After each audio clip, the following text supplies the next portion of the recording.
Hi again, everybody. I'm Dan Hoard, and this is your Bengals training camp report for Friday, August 2nd. It is brought to you by Medical Mutual, the official health insurer of the Cincinnati Bengals.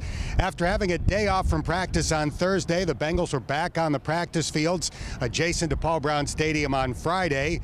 86 degrees and sunny for most of practice, and the Bengals had a player back who did not take part in their first 4 practices. I'm speaking of center Billy Price, the Bengals' #1 draft pick last year. It's like Christmas morning, man. It's something I've been waiting for.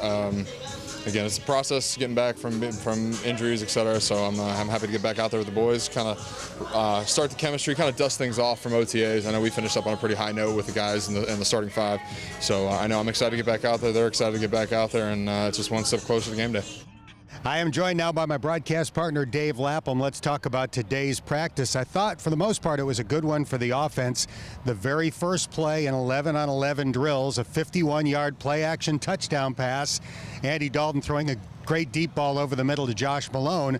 Then later in practice, Jeff Driscoll directed a long drive that ended with a touchdown pass to tight end Ethan Carter. I agree with you, Dan. I thought the offense had a pretty effective day. Early in practice, the first 12 snaps were maybe about 10 running plays. They got the edge outside in the running game.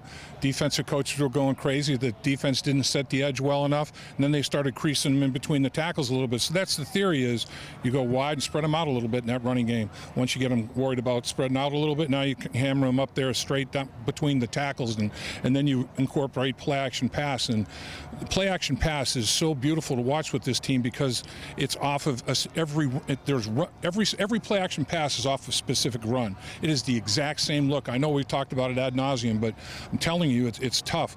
Naked bootleg was a big play today, and I can go back to 1981. That was a big weapon for us in our Super Bowl season. Kenny Anderson was our second leading rusher. We had Charlie Alexander on our team, was the third leading rusher as a tailback.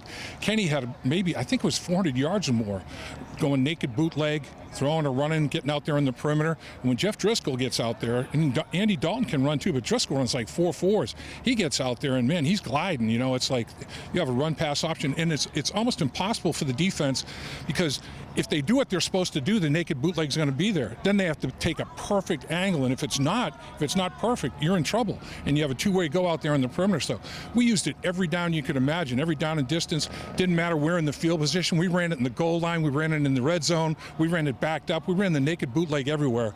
And I'm telling you, that's going to be a big play for the offense this year. And just in general, I think we've talked about this before.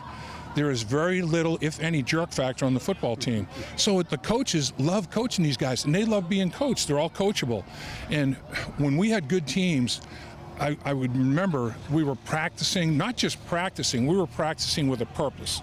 It was like every day it's like, all right, guys, you know, we didn't do this very well yesterday. Let's get out and get after this and improve this and then improve that. We were always trying to get better, competing against ourselves, competing against the defense. And that's what these guys are showing me a little bit, is they're practicing with a purpose. They're not out there just, you know, humdrum rolling through reps. I mean, they're practicing to get better, to do things a lot better. And some guys are really starting to show themselves. We mentioned that last year's #1 draft pick, Billy Price, was back at practice today. The #1 pick from 2 years ago, John Ross, isn't back yet, but he told us and other reporters after practice today that if it were up to him, he would be practicing right now. So it sounds like the Bengals are being very careful with his strained hamstring. And I think that's wise, Dan. You know, hamstrings are a different animal, particularly when you're wound tight like John Ross is. And I think the training staff wants to make sure that when he goes back out on the football field, he doesn't re-aggravate it. You know, it's like, oh man, I wish we had given him a couple more days. You know, sometimes it's like when it starts to feel good at this stage of training camp, give it 2, maybe even 3 more days. So we may not see him till next week sometime, but I'm sure they're going to want to get him back and have some reps under his belt before they start preseason games. But you know, you don't want a hamstring lingering an entire season. And it could for a guy like John Ross, who, you know, is almost a world-class sprinter. I mean, he really has to work to stay loose in those hamstrings. Here's a reminder for what's coming up on Saturday inside of Paul Brown Stadium. It is the annual Family Day practice at PBS. Free parking is available after 1 o'clock at the lots next to the stadium. The gates open at 2 and practice begins at 3. There will be kid-friendly activities, prize giveaways, autographs after practice, and once the players leave the field, you can get on the playing surface. We hope to see you there tomorrow for Family Day at Paul Brown Stadium. For Dave Lapham and our photographer Marissa Contapelli, I'm Dan Hoard. Thanks for checking out this training camp report here on Bengals.com.